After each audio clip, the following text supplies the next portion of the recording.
Olá, pessoal. Muito boa noite. Esse é mais uma aula do projeto Fábrica de Higienistas e hoje nós estamos com um convidado aqui super especial, diretamente de Belo Horizonte aqui, ó. Eu saí lá de Arcos, ele saiu lá de Floripa, né, para poder gravar esse Fábrica de Higienistas de hoje. E o tema hoje é um tema que, eu confesso, até eu tenho dúvida, tá? Hoje a gente vai falar sobre a tabela 24 do E-Social. E para falar sobre isso, nada mais, nada menos do que o meu amigo Éder, do SST Online. Um prazer estar aqui. Boa noite, pessoal. Boa noite, todo mundo. É um prazer estar aqui em BH agora, fazendo um live pessoalmente contigo. Né?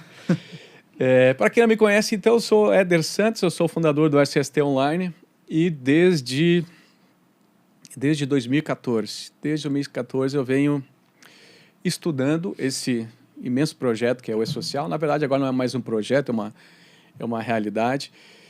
E venho estudando as diversas tabelas que já ocorreram ao longo desse projeto. Antes, começou com 2 tabelas de agente nocivo. Essa tabela mudou. Antes era a tabela 23, muita gente estava acostumada a acompanhar o E-Social, estava acostumada a acompanhar aquela tabela 23 que tinha todos os agentes nocivos. E agora a gente tem, oficialmente, então, a tabela 24 do E-Social, que eu vou tentar, de alguma forma, compartilhar um pouco do que eu venho aprendendo com vocês para tentar descomplicar, desmistificar essa tabela 24 do E-Social aqui contigo. Só que eu vou te explicar a parte, descomplicar a parte normativa, a parte de interpretação das normas relacionadas com a tabela 24, com a aposentadoria especial. A parte técnica de higiene ocupacional é tu que vai descomplicar aqui, meu amigo. Deixa eu te fazer uma pergunta.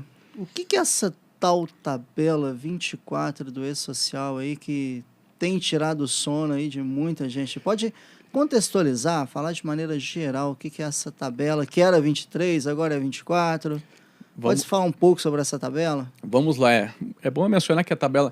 Muita gente estava acompanhando o projeto, conhecia a tabela 23, né, que tinha todos os 5 grupos de riscos ocupacionais que a gente chama. Os agentes químicos, físicos, biológicos, os fatores ergonômicos também na tabela 23 e os riscos de acidentes. E daí com esse processo de simplificação que o E-Social passou, especialmente em 2019, com o novo governo,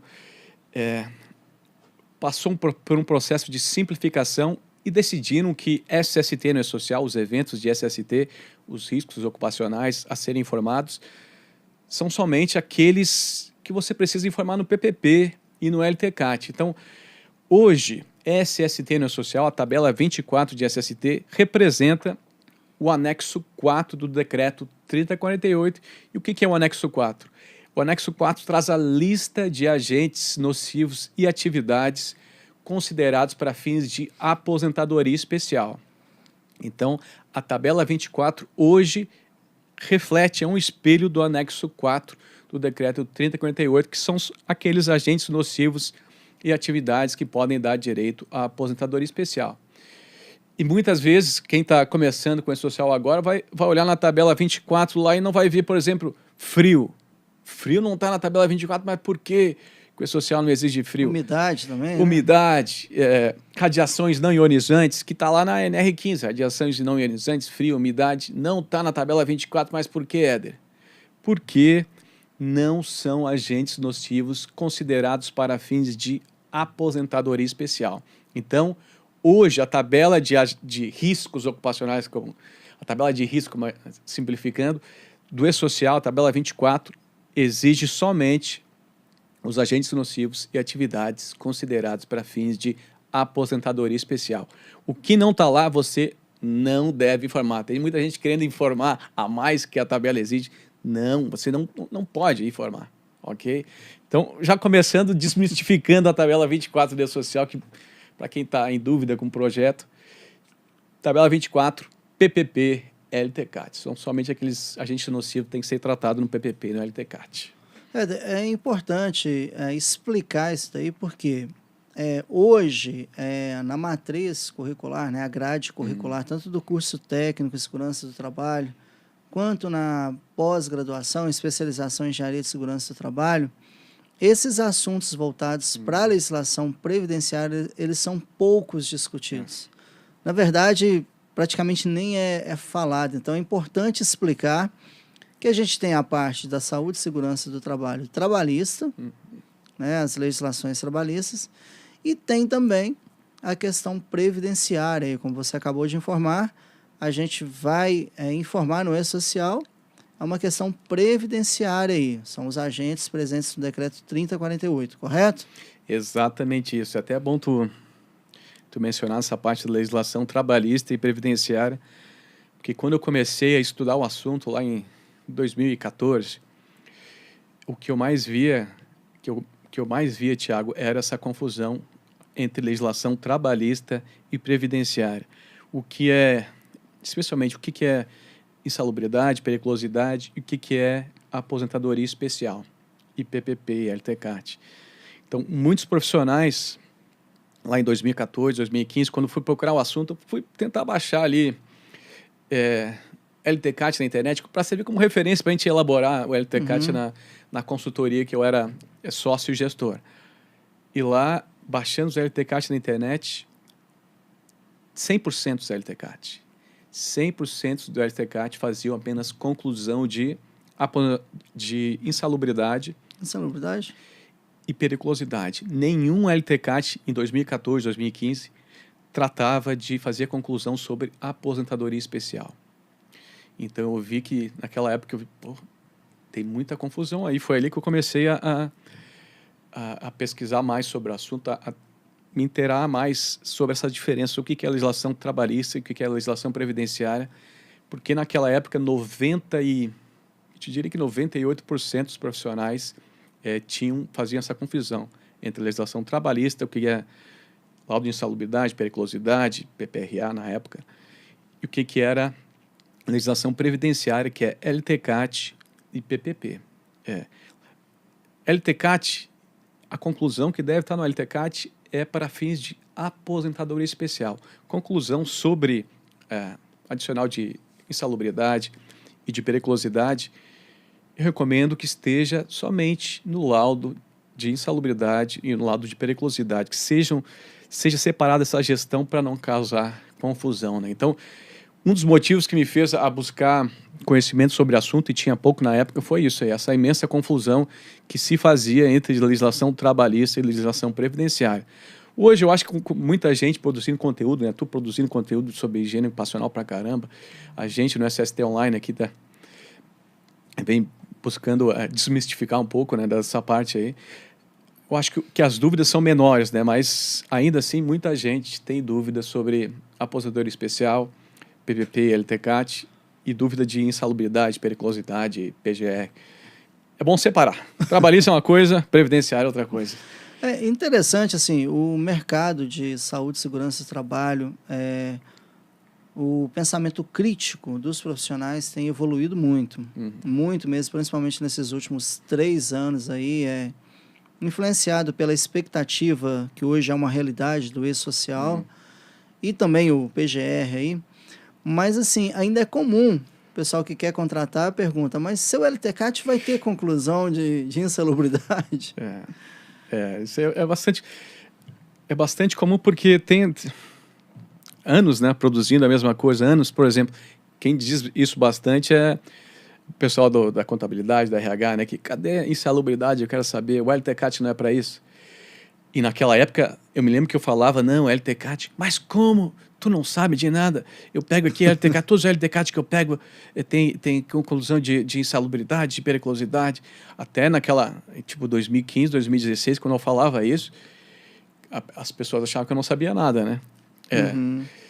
E quebrar esse paradigma, assim, de uma coisa que vem sendo construída há anos da mesma forma, tu chegar lá e dizer, não, gente, não é assim. É uma coisa legislação trabalhista e outra coisa legislação previdenciária. Naquela época era muito difícil. Eu acredito que hoje quebramos algumas barreiras, mas hoje, mesmo assim, eu acredito que chegar na contabilidade, no RH, com LTCAT sem conclusão de insalubridade, eles vão te perguntar alguma coisa. É muito comum, às vezes, assim, eu já ouvi também de alguns amigos contadores, né? algumas afirmações do tipo, pedreiro tem que receber insalubridade. Não, mas tem por quê? Não é pela função, é a atividade ali que ele está fazendo e tem que correlacionar com a agente que está listado numa norma específica, né? Mas, enfim, voltando para a questão previdenciária, vamos falar sobre carcinogênicos. Aí você fala do ponto de vista previdenciário, aí eu vou complementar com o que a gente tem na higiene ocupacional, que não é tratado na nossa legislação previdenciária. Vamos lá? Carcinogênico. Esse aí é um ponto que gera bastante debate e discussão, né? Especialmente quando a legislação mudou, né? A legislação previdenciária mudou em 2013, se não me engano, com o decreto ou lei 8.213, se não me engano, que trouxe essa nova redação para os agentes reconhecidamente carcinogênicos. Segundo está hoje no decreto, o regulamento da Previdência Social foi aprovado pelo decreto 3048. Então, se você quer saber um pouco mais sobre as regras da aposentadoria especial, é lá no decreto 3048 de 99 que você tem que ir, lá nos artigos 64 ao 70. Lá estão todas as regulamentações da aposentadoria especial. E em 2013 veio esse novo texto no dispositivo legal, que uma avaliação diferenciada para os agentes carcinogênicos. Dizia o que diz hoje naquela época, a legislação previdenciária, que para os agentes carcinogênicos, reconhecidamente carcinogênicos, que são aqueles que estão no grupo 1 da Lista Nacional de Agentes Reconhecidamente Cancerígenos para Humanos, que é a LINAC, os agentes reconhecidamente carcinogênicos do grupo 1 da LINAC, para esse agente, a presença no ambiente de trabalho com possibilidade de exposição ao trabalhador já ensejava a aposentadoria especial. Então, a avaliação para esse agente é qualitativa, não precisa fazer uma avaliação quantitativa como determina, como é para os outros agentes, como ruído, como vários agentes químicos que não são cancerígenos e que têm limite NR15, como calor, enfim, vibrações. Para esses agentes com limite de exposição e que não são cancerígenos, a legislação previdenciária determina que, para ensejar a aposentadoria especial, para caracterizar especial aquela atividade, tem que estar acima do limite. Mas, para os agentes cancerígenos, não precisa estar acima do limite. Na verdade, basta uma avaliação qualitativa em que você avalie que existe exposição àquele agente para que seja caracterizado como especial. E, em 2020, que mudou novamente o dispositivo legal, o decreto 3048, nesse trecho sobre a aposentadoria especial, veio uma nova redação que acrescentou que com o uso de equipamentos de proteção coletiva individual que eliminem a exposição, a atividade especial não vai ser caracterizada dessa forma. Mas, por exemplo, EPI é muito difícil eliminar, né? Eliminar a exposição. Ele pode reduzir a intensidade do agente, reduzir a agressividade da exposição, mas não vai nunca eliminar. Então, para agentes cancerígenos, praticamente o que determina a nossa legislação é que, havendo exposição ao agente, não basta simples presença, né? Tem que haver exposição. Havendo exposição ao agente, através de uma avaliação qualitativa, tu pode caracterizar a aposentadoria especial. Só que a legislação não diz que nível de exposição é, ela diz que, havendo exposição, teoricamente, já se caracteriza como especial atividade. Só que isso diz o decreto 3048. A gente tem uma lei que está acima do decreto, que é a lei 8.213, que diz que a aposentadoria especial é caracterizada quando em condições de trabalho que prejudiquem a saúde do trabalho, saúde e integridade física, que é uma que essa parte da integridade física está saindo da legislação, mas que prejudique a saúde do trabalhador. Daí eu te faço uma pergunta, né? A lei diz isso. É possível haver exposição a um agente carcinogênico, havendo uma exposição, mas um nível baixo que não vai prejudicar a saúde do trabalhador? Porque na CGH tem limite para agente cancerígeno também, né? Eu te passo a bomba. É possível haver exposição a agentes cancerígenos que não causem, que seja um nível, a gente tem um nível de segurança que não vai afetar a saúde e integridade física do trabalhador? Vamos lá, né? Falou do campo previdenciário aí da questão, da LINAC, da Lista Nacional aí de Carcinogênicos Humanos. Só que é o seguinte, vamos na visão do higienista, vamos sair um pouco aqui da questão previdenciária. Existem outros mecanismos de pesquisa quando se trata de agentes carcinogênicos. Então, para você que quer aprofundar na higiene ocupacional, é importante eu citar mais duas instituições. A IARC, né, que é a Agência Internacional de Prevenção do Câncer. A LINAC, na verdade, a LINAC foi construída com base na IARC, né? A LINAC, a nossa brasileira.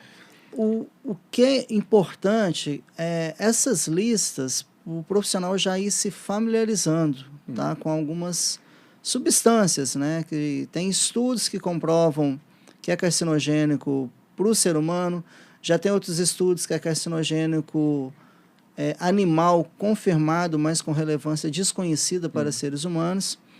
E aí entra a questão da CGH. Você vai ter a classificação lá desde o A1 até o A5.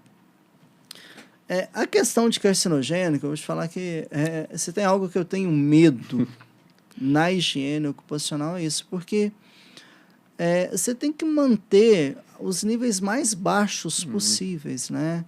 Porque, assim, eu parto da prerrogativa de que não existe limite seguro para a substância carcinogênica.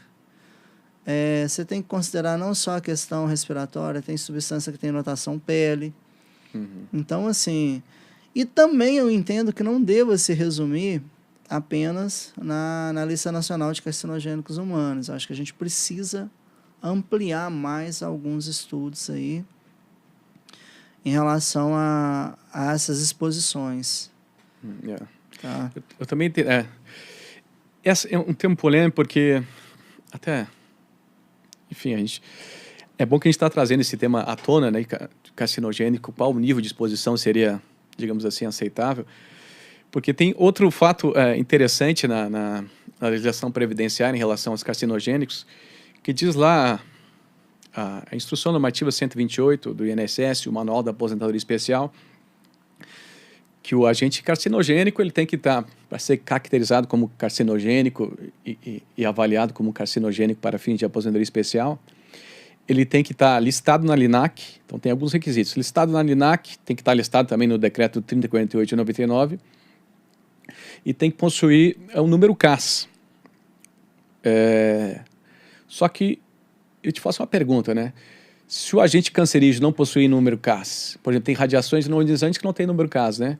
Mas é carcinogênito, está no grupo 1 da LINAC. Se ele não tem número CAS, ele deixa de ser nocivo? Tá, vamos lá. Quando você tem essa questão do agente físico, né?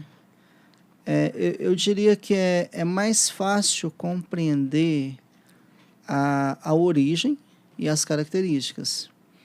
Quando a gente vai para agentes químicos, são milhares e milhares de substâncias. Então, eu entendo que o número CAS aí, né, o pessoal chama de number CAS também, vamos chamar de um registro de nascimento. São as propriedades nocivas que aquela substância pode ter. É como se fosse um CPF, digamos assim, Sim, um pouco mais detalhado, né? Eu diria que é uma certidão de nascimento. Certidão de nascimento. Que vem com mais dados. Só que a gente tem milhões e milhões de substâncias aí, poucas, uma pequena parte é que tem estudo do ponto de vista ocupacional. Então, O que tem o Numbercast já tem um estudo um pouco mais aprofundado, mais avançado. Que a cada dia que passa, surgem mais substâncias, combinações químicas aí, misturas, e vão gerando novas substâncias com propriedades diferentes. Então, essa questão do Numbercast está mais direcionado que aquela substância, a substância X, ela tem essas e essas propriedades. Então, seria mais voltado para isso. Legal, eu estou aprendendo aqui, gente. Eu sou convidado, mas eu também sou aprendiz aqui de higienista ocupacional, que eu tenho aprendido muito com o Thiago Francisco. Mas a questão dos cancerígenos, cara, é polêmica. Porque a avaliação qualitativa, daí, o problema é que é um pouco, a minha opinião, ainda é abstrato. Tu não sabe qual nível de exposição é relevante. Enfim, Vamos, saindo um pouco dos cancerígenos ou carcinogênicos, né? Deixa eu fazer uma pergunta, Éder. Lá para 2001, faz tempo, né? Eu já tava entrando na área. O PPP, ele surgiu como algo revolucionário, algo que ia mudar tudo, porque agora as empresas teriam que fornecer os dados e tal. E aí, passados 20 anos, eu ainda encontro PPP que está lá, ó, no nível de pressão sonora está 90 e o trabalhador ficou 20 anos exposto a 90, sem mudar nada. Primeiro que isso é muito difícil acontecer. Segundo, com base nisso, tem uma pergunta aqui, ó. Quando que eu devo informar no E-Social? Essa é a primeira pergunta, né? E uma outra pergunta é: o que tem diferente de agora com o E-Social do PPP passado, que agora a gente acredita que vai funcionar melhor? Boa, duas grandes perguntas. Então, vamos lá. O que tem diferente? Primeiro que 2001, ali, eu não participei dessa transição para o PPP. Quem participou tinha muita expectativa, né? Me lembro, participei de vários cursos com o pessoal que estava participando dessa transição, né?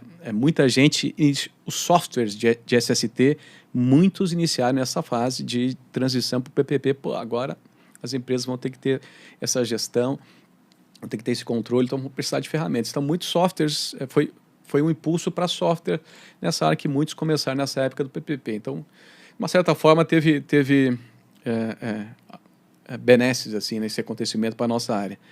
Mas de lá para cá, cara, o PPP para o E-Social, o que muda, assim, teoricamente, muda só o meio, né? Teoricamente, o meio para te cumprir essa obrigação, que é ter o registro ali, emitir o formulário com as condições ambientais que o trabalhador esteve exposto ao longo do seu vínculo com a empresa. Então, teoricamente, cara, quem já estava preparado pelo PPP lá em 2001, 2002, 2003, 2004, lá, 2004, quando oficialmente começou, teoricamente já deveria estar preparado para o E-Social. Não mudou quase nada, porque o E-Social é apenas um meio diferente para te prestar informações. Se antes a empresa tinha que preencher aquele PPP em papel, na verdade ainda tem que preencher, né, para períodos antes de janeiro de 2023, ainda tem que continuar em PPP em papel. Agora tem que preencher o formulário eletrônico e enviar para o E-Social. Então, o meio que mudou. Agora tu envia para o E-Social essa informação e quem disponibiliza para o trabalhador é o próprio INSS. Tá? Mas, teoricamente, são as mesmas informações que tu já deveria prestar lá a partir de 2001, quando começou o PPP. Então, teoricamente, não mudou muita coisa, apenas o meio. Mas o que mudou foi o nível de exposição das empresas, essa percepção de risco. Porque o PPP, o LTCAT, muitas vezes ficavam na gaveta, ficavam guardados. Agora, aquelas informações que estavam escondidas na gaveta, embaixo do tapete da empresa, agora está no mundo. Está no banco de dados do E-Social, que os órgãos fiscalizadores vão ter acesso, porque aquelas informações representam uma boa parte da gestão de SST, né? Então, aquelas informações das condições ambientais representam a empresa está confessando uma boa parte das informações de SST. E os órgãos fiscalizadores, através dessas informações, eles conseguem perceber se aquela empresa tem uma gestão ou não, então vai ficar muito fácil para a Receita, para o Ministério do Trabalho, para a Previdência, cruzar informações e ver quem tem informação consistente depois de iniciar um processo fiscalizatório, que isso aí já pode, daqui para frente pode ser que seja online, multa automática, a gente não sabe, hoje ainda não tem. Mas a grande mudança é isso, cara, o nível de exposição, o nível de percepção de risco das empresas agora aumentou muito com o E-Social. O que antes ficava guardado ali está na vitrine para os órgãos fiscalizadores e para o próprio trabalhador ter acesso a essas informações. Então, isso para mim é a grande revolução. E as empresas que são conscientes, elas estão se preocupando com isso, estão se preocupando com a qualidade das informações que elas estão enviando lá para o E-Social, que esse é o grande segredo, né? Enviar informações de qualidade para evitar transtornos. E para enviar informações de qualidade, tem que entender de higiene ocupacional, tem que estar aqui toda a segunda-feira aqui na fábrica de higienistas, porque hoje o que é exigido de agente nocivo no E-Social é o agente nocivo químico, físico e biológico, que é objeto de estudo da higiene ocupacional. Então, sim, hoje, para trabalhar com E-Social, tem que entender de higiene ocupacional. Então, a primeira pergunta foi uma resposta longa. Essa resposta, o nível de exposição, a percepção de risco agora é gigantesca, que antes ficava na gaveta e agora está no mundo. E a segunda resposta é quando que eu preciso registrar, então, esse agente nocivo para o E-Social. Essa resposta já está desde faz um tempo que tem isso nas instruções normativas do INSS. Eu não me lembro quando foi a primeira redação, mas faz um tempo já que tem essa orientação, que foi atualizada agora com a IN 128 do INSS, que deixou mais claro. Para os agentes químicos e físicos que têm limites de exposição ocupacional definidos, é obrigatório registrar quando a exposição atinge um nível de ação. Então, por exemplo, no caso do ruído, lá que tu mencionou 90, nem 90 decibel. 90 está acima do nível de ação. O nível de ação para o ruído é 80 decibel, ou não? Sim, sim. Não, raciocinando em nível de exposição, em nível sim, média. Então, acima do nível de ação é obrigatório o registro no E-Social. Abaixo do nível de ação, para qualquer agente físico e químico que tenha limite estabelecido, abaixo do nível de ação é facultativo para a empresa, informa ou não. Tipo, um nível de ruído, nem 75. A empresa não é obrigada a registrar isso no E-Social, no PPP do funcionário. Vai depender, então, da estratégia de cada empresa. Sendo abaixo do nível de ação, tem empresa que adota a estratégia, eu vou informar para registrar lá que a exposição está baixa e está controlada. Tem empresas que preferem, não vou registrar para não dar margem para eles pensar outra coisa lá, que o advogado vai ver ruído lá, mesmo estando abaixo, ele vai me encher o saco. Uhum. Tem essas duas estratégias, eu não sei te dizer qual que é melhor, a gente vai aprender mais isso no andar da carruagem, mas muita gente prefere não informar, e eu tenho a posição que quanto menos tu precisar informar, melhor, né? Então, vai depender da estratégia de cada empresa. Tem gente que quer registrar para comprovar que está sob controle e tem gente que prefere não, estando abaixo do nível de ação, prefere não registrar no E-Social para evitar pensamentos de advogado, digamos assim. Um ponto que eu destaco aí com a entrada aí da parte de saúde, segurança e trabalho no E-Social é a valorização e o reconhecimento do profissional de saúde e segurança do trabalho. Uhum. Porque agora ele vai ter que estar mais atento às mudanças que acontecem no ambiente de trabalho. Ele tem que ser informado, o médico do trabalho tem que ser informado, uhum. O departamento pessoal, recursos humanos, contabilidade tem que ser informado. Qualquer alteração, porque as exposições, dependendo das mudanças no ambiente ou da atividade, elas podem mudar. Uhum. E isso tem que acompanhar as alterações de modo a ter um histórico laboral, que é o objetivo do PPP principal e do PPP. Exatamente. A valorização. E a gente já tem acompanhado, né Thiago? Tu deve estar cheio de trabalho aí na tua empresa, porque quem se preparou, né? Quem estava estudando, se preparando, se qualificando, desde que entrou oficialmente lá no ano passado, ali o primeiro deadline foi 15 de fevereiro de 2022. Quem estava preparado lá desde para as empresas do grupo 2 e 3, né, que antes, para as grandes empresas, começou em outubro de 2021.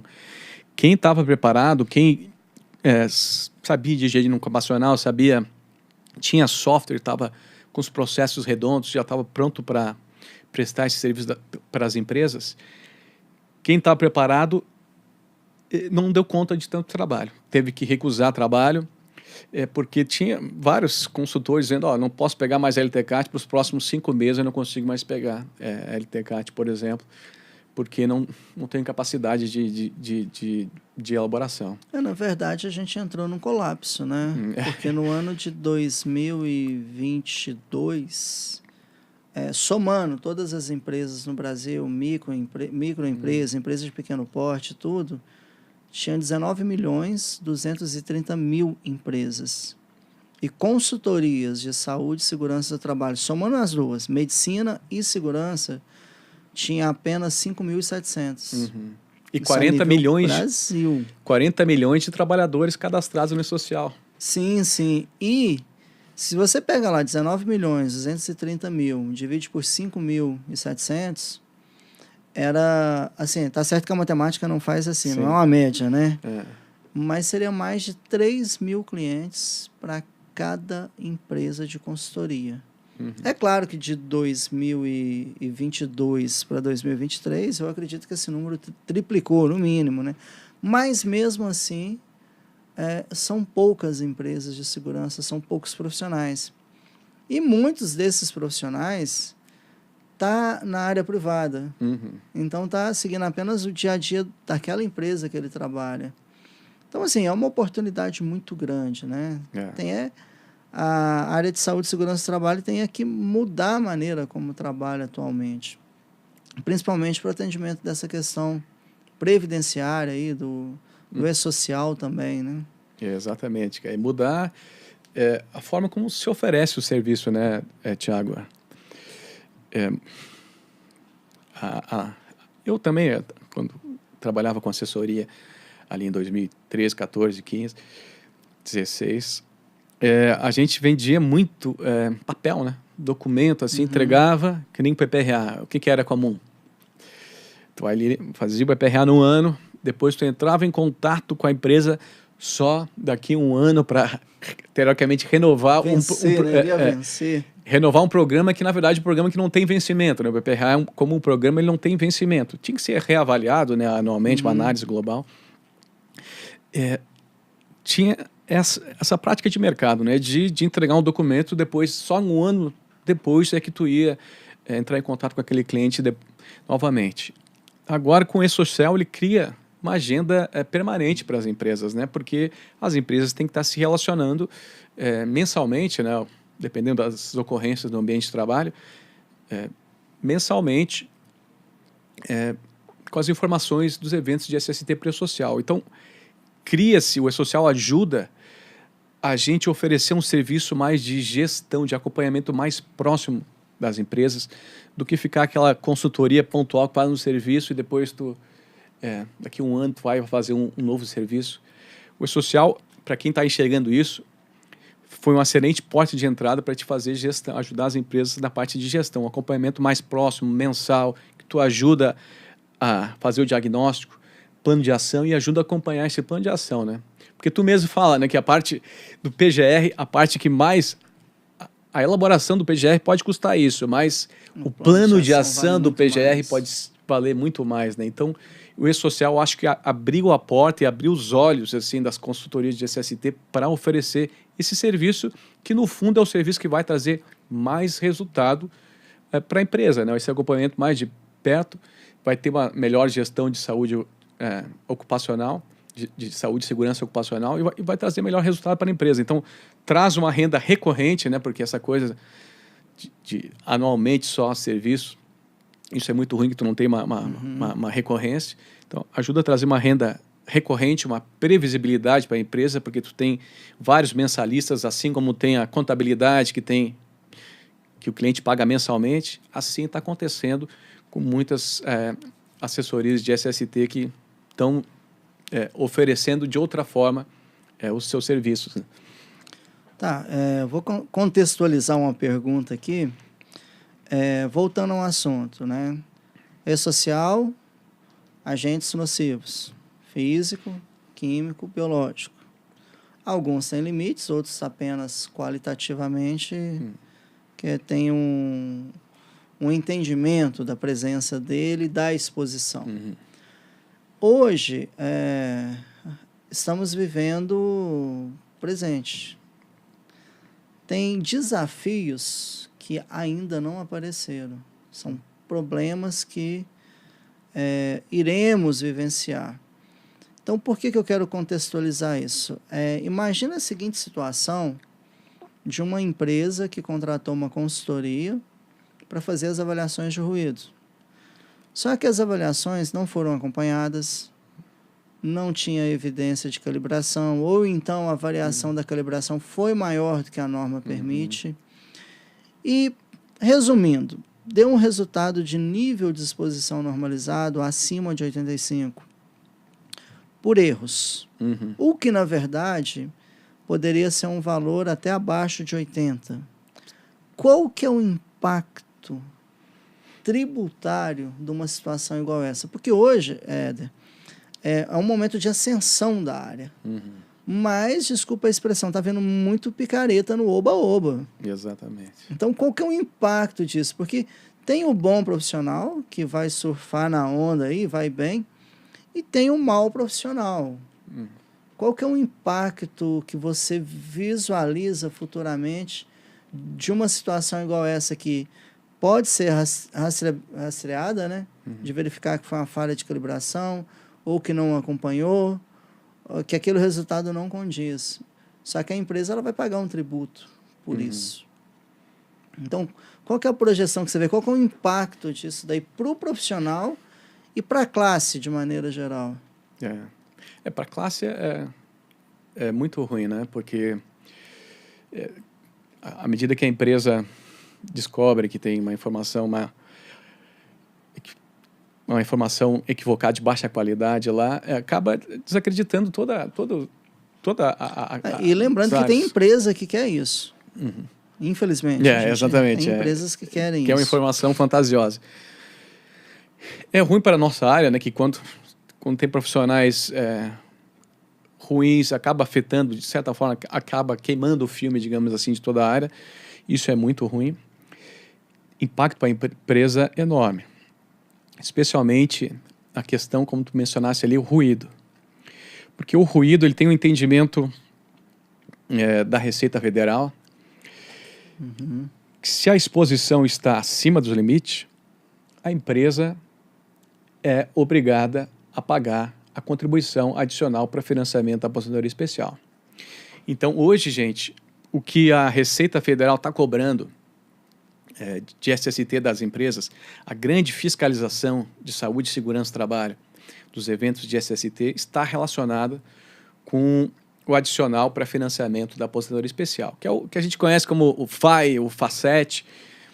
Esse adicional que pode ser 6% para a aposentadoria especial de 25 anos, 9% aposentadoria de 20 anos e 12% quando for a aposentadoria de 15 anos, mas esses casos são raros, assim, de 15 anos é mais na tua terra ali que tem a mineração, né? Aqui na tua terra. Mas o mais comum, em 99% dos casos, quando ocorrer, vai ser a aposentadoria de 25 anos, que é o mais comum lá, no anexo 4 do decreto 3048. Essa empresa que reconhece o trabalhador que está exposto acima dos limites, no caso do ruído, segundo a Receita Federal, o entendimento da Receita com base na área 64335 é que o EPI é absolutamente ineficaz. A empresa tem que pagar a contribuição adicional do FAI, mesmo se o trabalhador usa EPI, e mesmo que a empresa, teoricamente, ateste que o EPI é eficaz lá no evento S2240 ou no PPP.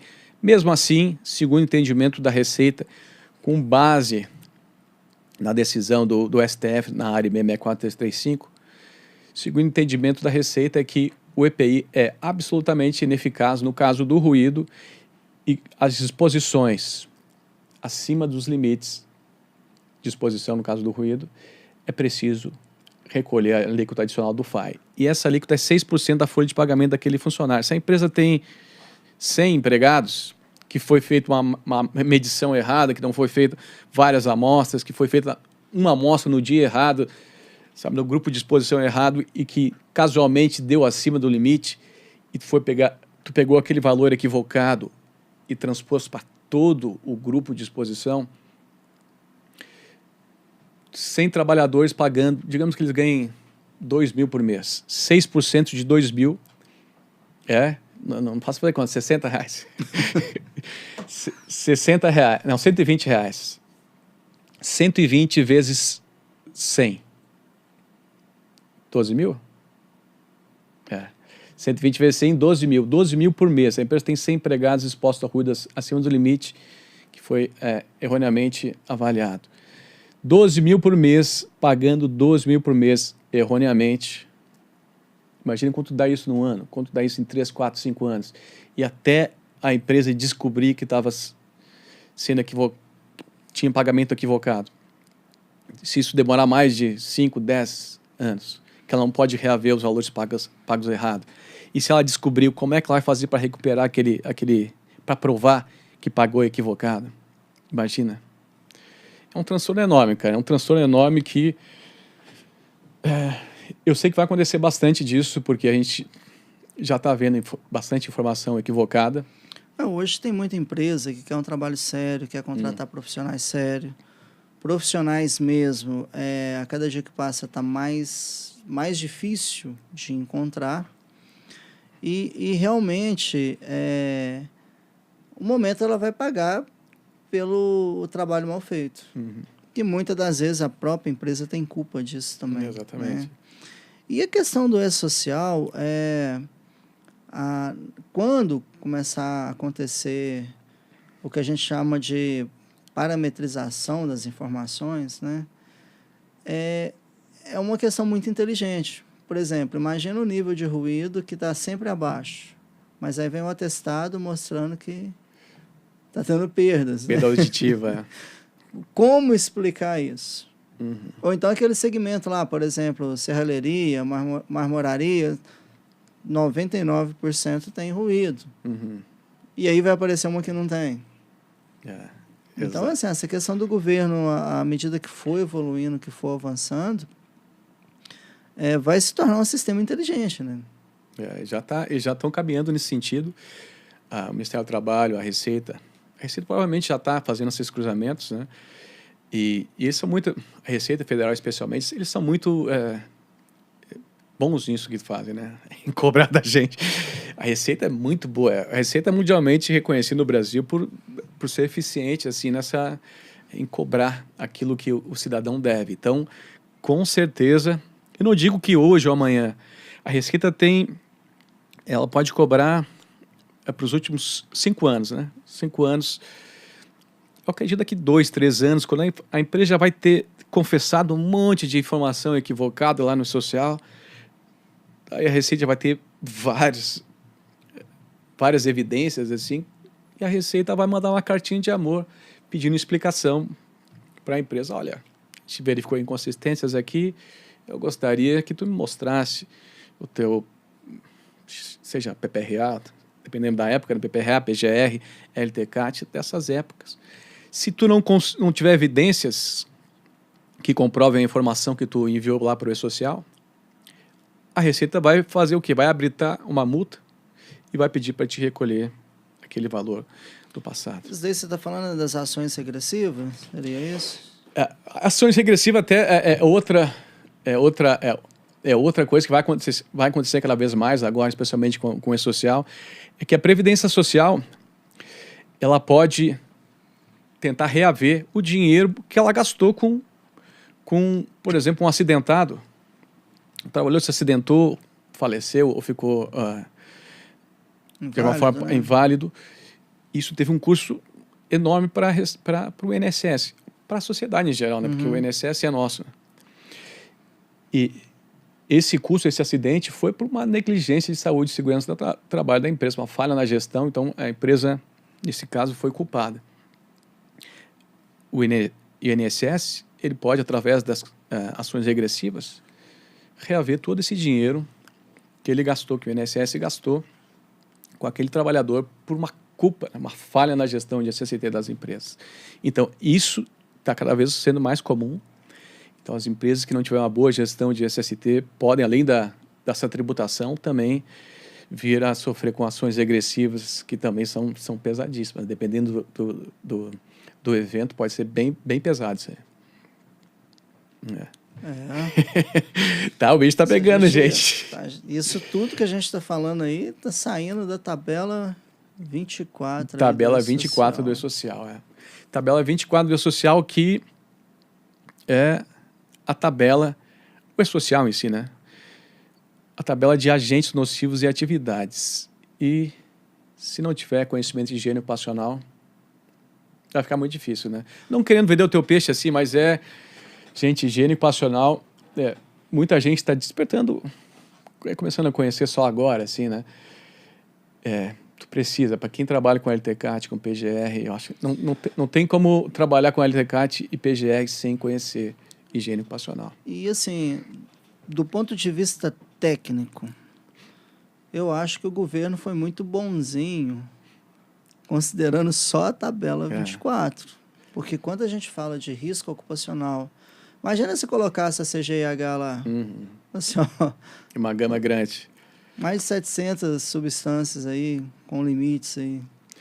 E na verdade, a versão anterior, Thiago, da tabela, chama a tabela de riscos do E-Social, a versão anterior, que era a tabela 23, que estava em vigor ali até 2019, ela trazia mais ou menos, ela foi fortemente inspirada na CGH, trazia todos trazia ali 900 e poucos itens nessa tabela de risco. Então tinha um monte de agente químico. Assim, é uma tabela completa. E nesse processo de simplificação, o que eles resolveram? Eles resolveram colocar apenas, para simplificar, para não criar coisas novas, eles resolveram criar apenas o que já estava estabelecido, que era o PPP. Então, pegaram somente a tabela de agentes nocivos lá do PPP para simplificar e entrar de uma vez esse tema social, porque senão, eu acho que se fosse aquela tabela 23, ia dar muita queixação. Já se queixaram bastante, né? As federações ali de contabilidade das empresas já se queixaram bastante. E se não simplificasse o projeto, essa parte desse ST para entrar de uma vez, talvez ainda a gente estaria discutindo prorrogações e tudo mais. Então foi até uma estratégia, assim, né? De começar mais simples. E eu tenho quase convicção que agora começando, que nem está agora, as empresas já deveriam ter enviado os eventos, mas muitas ainda estão se adequando, tá? Consolidando, que esse ano vai ser o grande ano de consolidação. A partir dessa consolidação, daqui uns anos, cara, eu não vou dizer que eu tenho certeza assim, né? Mas a tendência é que essa tabela de risco seja ampliada para ser algo parecido como era a tabela 23 antes do E-Social, que trazia daí todos os riscos ocupacionais, incluindo fatores ergonômicos e também risco de acidentes. Então, eu acho que a gente vai caminhar para isso no futuro. E, paralelamente a isso, tem que caminhar as metodologias também. Exatamente. Porque eu entendo que a gente tem poucas. Você tem as normas de higiene ocupacional, que não atende a todos os agentes. Eu acho que isso precisaria caminhar junto também para facilitar, né?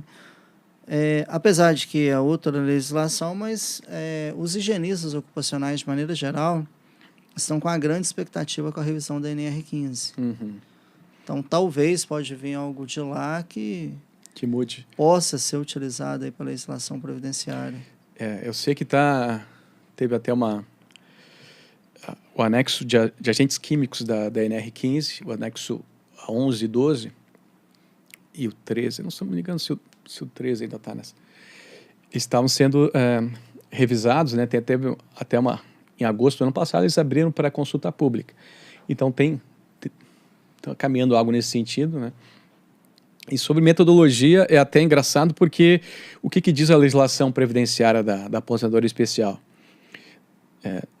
Que as metodologias e procedimentos de avaliação são aqueles da Fundacentro. Então tem lá as normas de higiene ocupacional, as famosas NHO da Fundacentro, né? Tem a NHO 01 do ruído, a 06 calor, vibrações, 9 e 10, se não me engano. 10, iluminância 11. Tem poeira.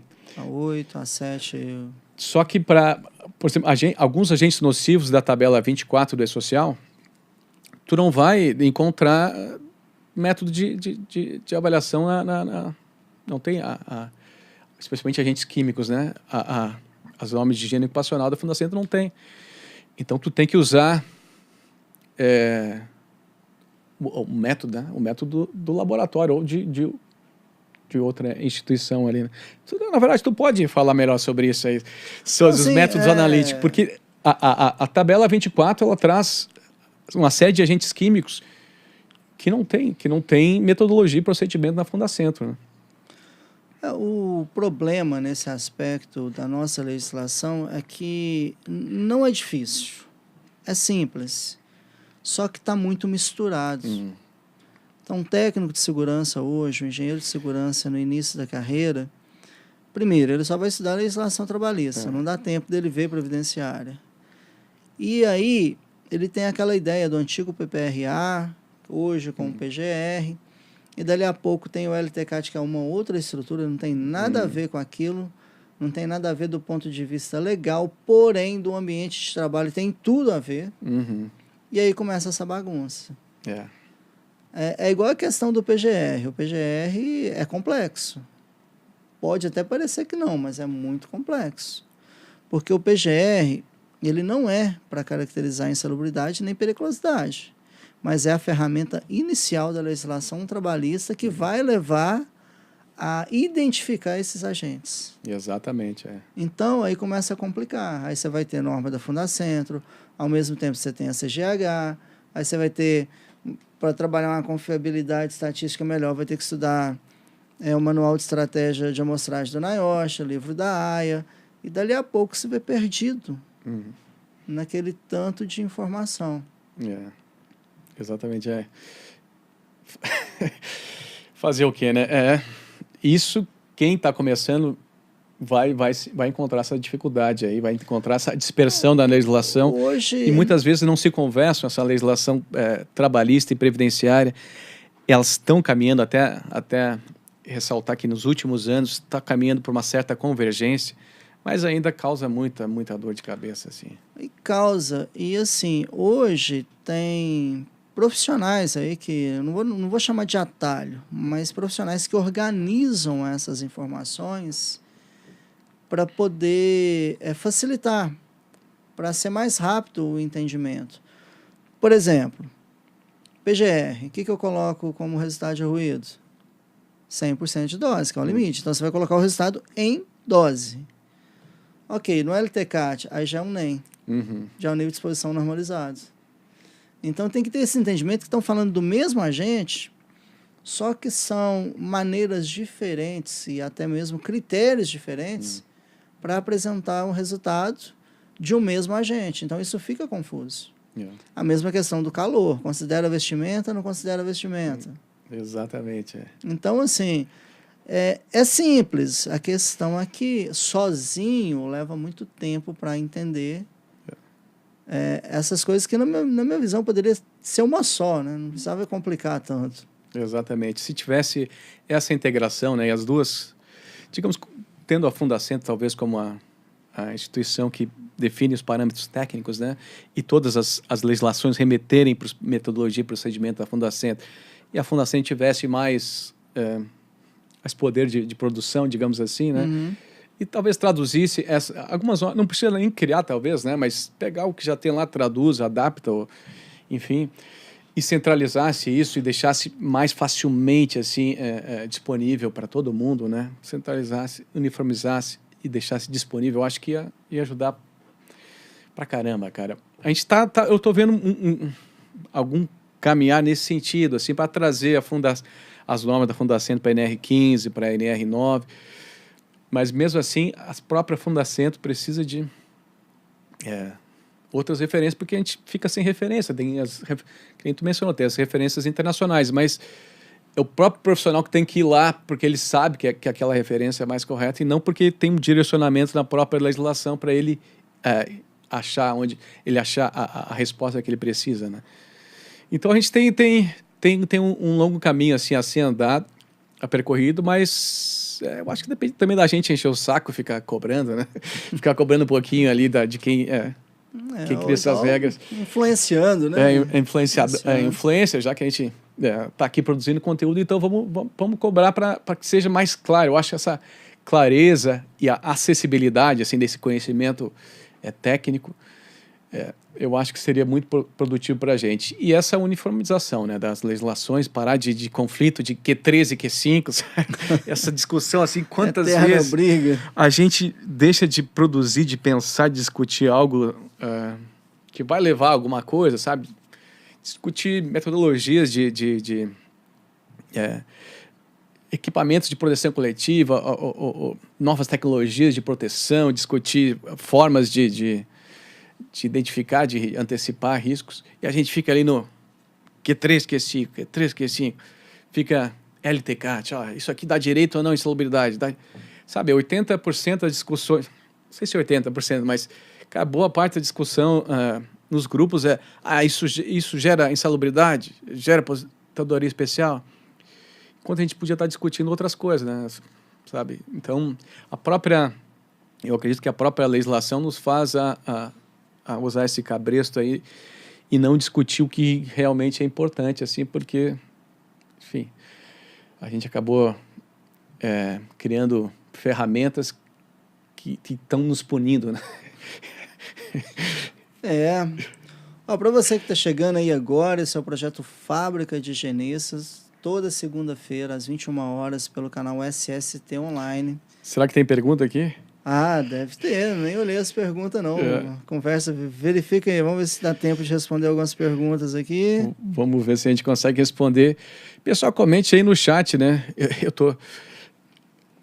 Vai lá, eu vou analisar o canal Fábrica de Higienistas, aí você analisa o SST Online. Aí. Então tá, pessoal, podem colocar dúvida aqui, dúvidas difíceis pro Thiago Francisco, se bem que a gente está no Instagram também, né, cara? Então, dúvida para todo lado. Ficar aqui. Deixa eu olhar aqui se entrou aqui. Pessoal, comente aí que vocês estão achando aqui da nossa live. Se a Fundacentro não fizesse copia e cola de qualidade, não precisa criar outras normas. Vamos lá. Vamos lá, uma pergunta interessante aqui de agente biológico. Agente biológico gera muita dúvida, cara. Especialmente nessa tabela 24 do E-Social, que é o espelho do anexo 4 do decreto 3048. Porque agente biológico para insalubridade, está lá no anexo 14 da NR15. E não são as mesmas condições da aposentadoria especial. Pode ser que o trabalhador receba a atividade dele esteja listada na NR15, no anexo 14, e que seja o adicional de insalubridade, mas isso não quer dizer que vai ter direito à aposentadoria especial, que vai ser uma atividade ensejadora de aposentadoria especial, que são listas diferentes em relação aos agentes biológicos. Então, nem sempre, tem que deixar claro, nem sempre o que é insalubre, no caso dos biológicos, vai ser especial. Tá? Então, só para diferenciar que são listas diferentes. Pergunta o João Paulo Siqueira Nalon. No caso de agente biológico, contato com paciente com doenças infecto-contagiosas. Porém, a atividade não é permanente, ou seja, não enseja direito à aposentadoria especial. Devo informar no LTCAT, porém não enquadrando ou específico como ausência. Essa aí é difícil. Você quer responder? Eu quero deixar para mim responder. Pode responder. Vou falar do ponto de vista técnico. Tá, então, Do ponto de vista legal, então, João Paulo, a legislação não é tão clara assim, mas para ser ensejador de aposentadoria especial, para caracterizar como especial, tem 3 requisitos básicos, que é o agente ou atividade tem que estar listado no anexo 4, então tem que ser aquela atividade lá no anexo 4 do decreto 3048, a exposição tem que ser habitual e permanente e tem que haver nocividade da exposição, né? Então, são esses 3 requisitos. No caso dos agentes biológicos, se não for permanente, não é ensejador de aposentadoria especial, né? Tu vai colocar no LTCAT, mas a conclusão vai ser não ensejador por falta de requisitos. Só que tem uma pergunta, né? O que é permanente? O conceito de permanente ainda é um pouco subjetivo na legislação previdenciária. Então, tem essa questão, né, do conceito de permanente. Então, eu acredito que tu deva avaliar no LTCAT, sim, e na conclusão do LTCAT vai ser pela não caracterização, pela falta da permanência. E no E-Social, porque já que o agente biológico não tem limite de exposição. Quando é que eu tenho que informar um agente biológico no E-Social? Tu tem que informar um agente biológico quando houver efetiva exposição. É isso que diz a Instrução Normativa número 128 do INSS. Então, efetiva exposição são aquelas condições que prejudicam a saúde e a integridade física do trabalhador lá. Mesmo com o uso de equipamentos de proteção, a nocividade não pode ser eliminada ou neutralizada, né? Isso que é efetiva exposição. Então, no caso de agentes biológicos, a obrigatoriedade é quando existe efetiva exposição. Alguns eu já ouvi, alguns têm a estratégia de, se não é habitual e permanente a exposição, não informam no E-Social. Então já tem, como não caracteriza a aposentadoria especial, eu já vi alguns especialistas no assunto orientando dessa forma. Então, é contigo, né? Agora eu queria a tua opinião, né, meu amigo? Não, é assim, por isso que é importante a higiene ocupacional, que até mesmo antes da gente recorrer ao anexo aí, anexo 14, a gente precisa entender como que ocorre uma contaminação biológica. Porque é uma tríade. Você precisa de um agente, de um hospedeiro e do meio ambiente. Se não tiver os 3, você não vai ter. Casos específicos, você vai precisar de um agente transmissor. Então, você vai ter o agente, o hospedeiro, o meio ambiente e o agente transmissor, no caso de malária, dengue. E a velocidade com que ocorre uma contaminação biológica a ponto de virar uma pandemia, por exemplo, que a gente viveu recentemente, está relacionado ao modelo econômico. Então, a economia vai influenciar na velocidade de uma contaminação biológica que pode vir gerar uma pandemia. Só que por que eu estou entrando nisso, né? Vamos trabalhar com a prevenção. Se é tipo uma tríade, igual o triângulo do fogo, eliminar o hospedeiro já não pode, né? No ponto de vista ocupacional, né? Então, vê o que você consegue trabalhar no ambiente, ou no agente, ou no ambiente, ou então no agente transmissor, para você poder lidar com essa situação. Porque é muito complicada essa questão de eventual, intermitente e permanente para agente biológico. É claro que quanto maior a permanência, maior é a chance, que é igual a expressão matemática do risco, né? Probabilidade versus severidade. Mas tem situações em que trabalhar com perfuro cortante, um único contato, ainda que eventual, pode ser decisivo.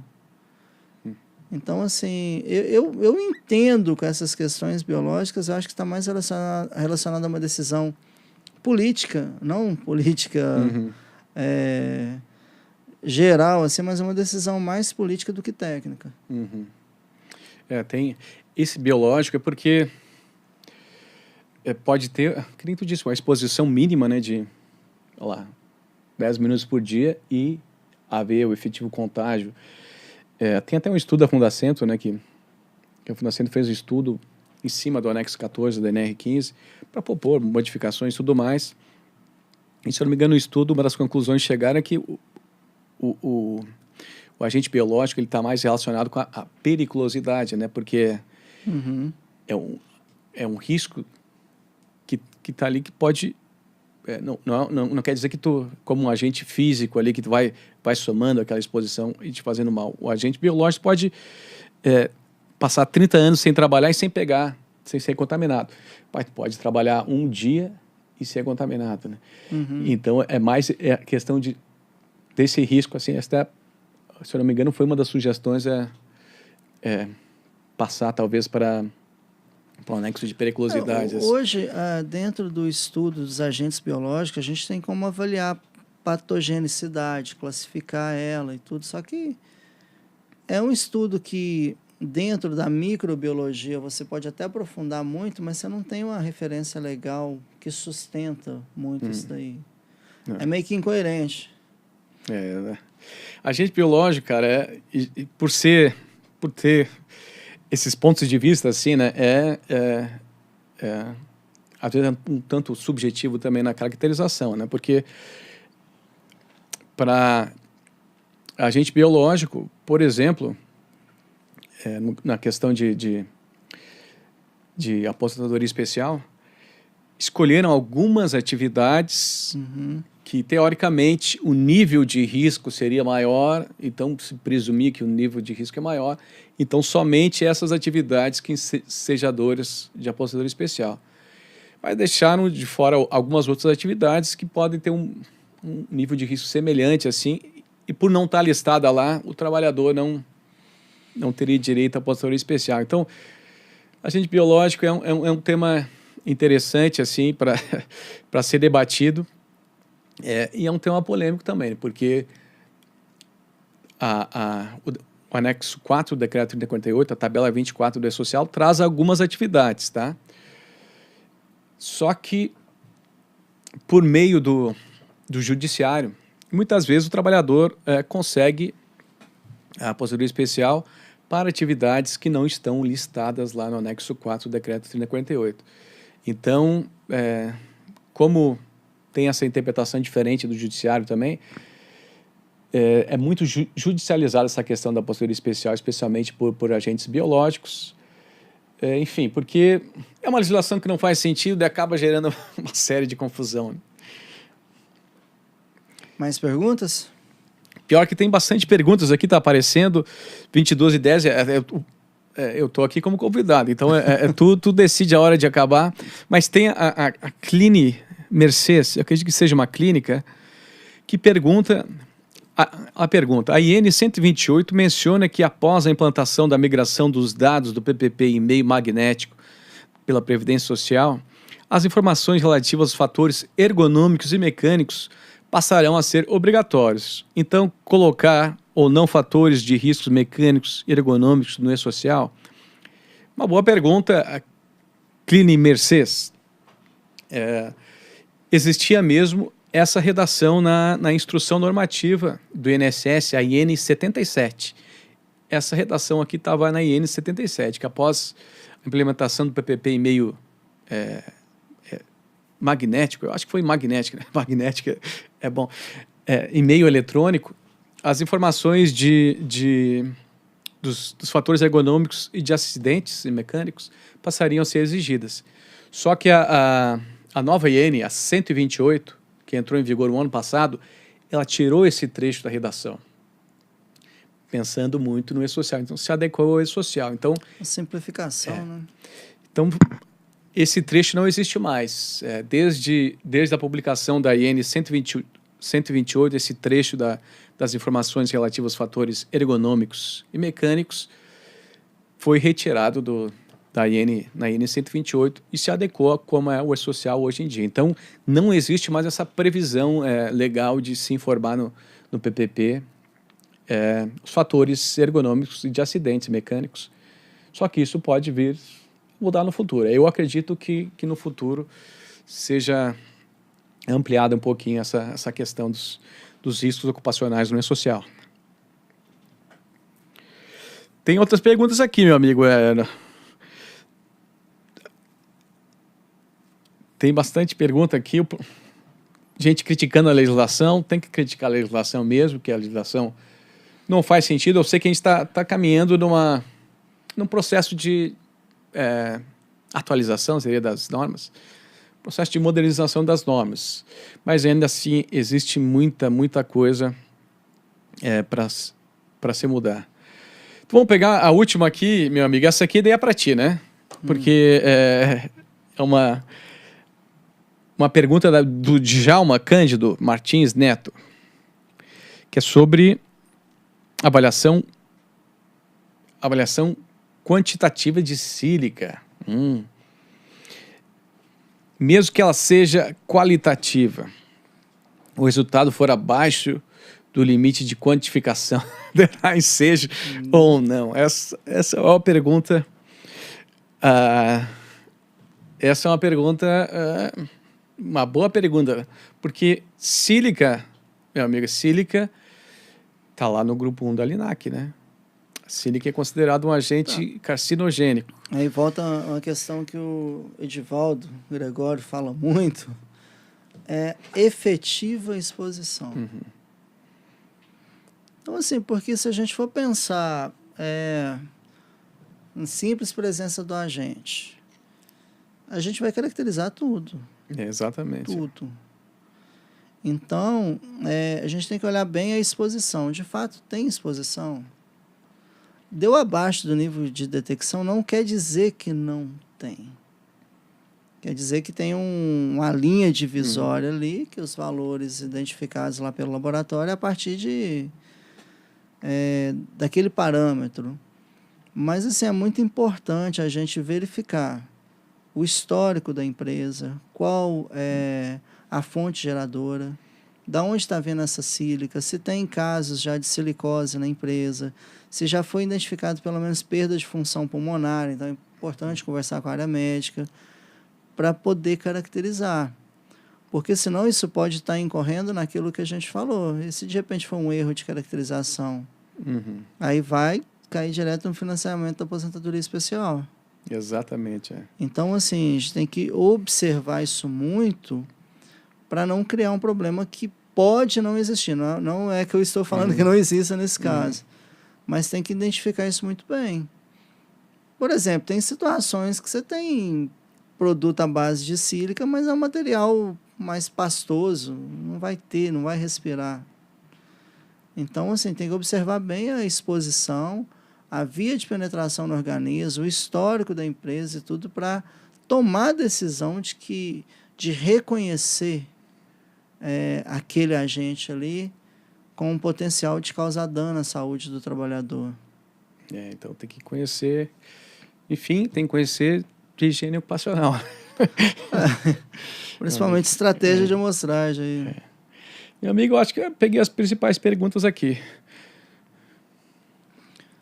Então, Éder, para finalizar, qual que é a mensagem que você passa para o pessoal aí, com base no que a gente falou hoje, da tabela 24 aí? Acho que hoje, pela primeira vez, a gente tocou num ponto que eu ainda não tinha ouvido em outras lives, e o futuro daquilo que vai dar errado, que a gente sabe que tem bons profissionais, tem profissionais que estão correndo atrás, tem outros que estão aprendendo acertando, outros errando, mas e o que é a projeção futura que a gente pode ter de um erro, de uma caracterização, de um diagnóstico aí que virou um envio de dados?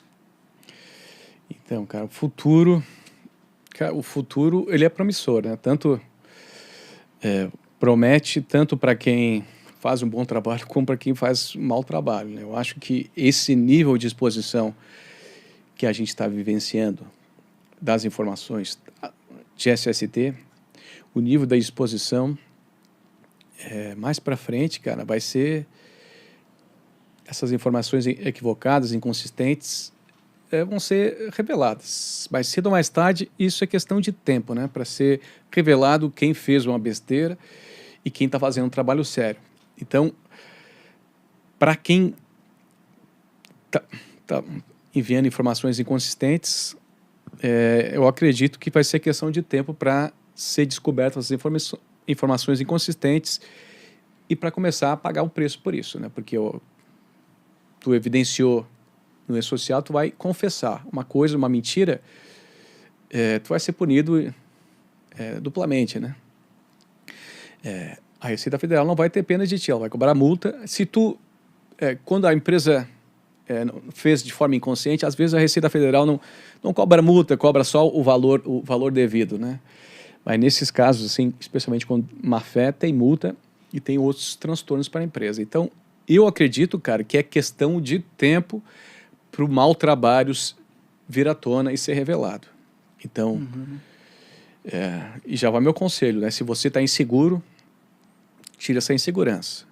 Qualificação, especialmente quando a gente fala de e-social e de LTCAT e de avaliação de agentes nocivos, higiene ocupacional, né, cara? Porque é a ciência que vai te abrir o mundo, que vai te dar as condições de fazer um bom trabalho, né? De enviar informações de qualidade para o social. Então, qualificação para te garantir que tu está enviando informações de qualidade para o social. Tá? É promissor para quem faz um mau trabalho, porque mais cedo ou mais tarde vai ser descoberto esse mau trabalho, e é promissor também para quem está, que nem vocês que estão aqui, vendo lives, estudando, buscando se qualificar, é promissor para vocês também. Para muitos já está sendo realidade, né? Já estão faturando bem com SST, já estão sendo valorizados, reconhecidos nas empresas. Mas a questão, no meu ponto de vista, a nossa área de saúde e segurança do trabalho está recém engatinhando ainda no Brasil, sabe? Está amadurecendo, a gente tem um longo caminho para amadurecer pela frente. Então, eu tenho convicção que a área de saúde e segurança do trabalho, próximos 10, 20 anos, especialmente impulsionado por essa visibilidade do e-social, vai crescer bastante. Então, o profissional que estiver antenado, estiver qualificado, ele vai conseguir se realizar profissionalmente e também faturar, né? Ganhar dinheiro que todo mundo quer. Né? A gente quer trabalhar com aquilo que gosta, mas também a gente quer poder faturar bem, ser reconhecido, ser bem valorizado pelo nosso trabalho. Então, se tu faz um trabalho bom, cara, se tu continua se qualificando, é questão de tempo para te separar daqueles que fazem um mau trabalho e de quem faz um bom trabalho. E hoje são poucos na SST que fazem um bom trabalho. Hoje são poucos profissionais qualificados, por exemplo, em higiene ocupacional. Tu deve saber mais que eu. São poucos, né? Hoje por exemplo, tem muitas consultorias, tem empresas que buscam técnico de segurança, mas não conseguem preencher a vaga porque não tem alguém qualificado em e-social, alguém que saiba de higiene ocupacional. Esse profissional é raro no mercado. Então, aproveite e se qualifiquem, porque esses próximos anos que virão hoje e o futuro na SST, eu acho, é muito promissor. Não é uma área que já se estabilizou, é uma área que vai crescer até chegar à maturidade, e isso vai demorar, talvez décadas, vai demorar muitos anos até chegar à maturidade e se estabilizar. Né? Então, é um mercado bem promissor. Tá certo, então. A gente vai ficando por aqui, né? E anota aí na sua agenda aí, segunda-feira, às 21 horas, horário de Brasília, pelo canal SST Online, tem o Fábrica de Higienistas. Então, vamos ficando por aqui e até segunda-feira. Tchau, pessoal. Tchau.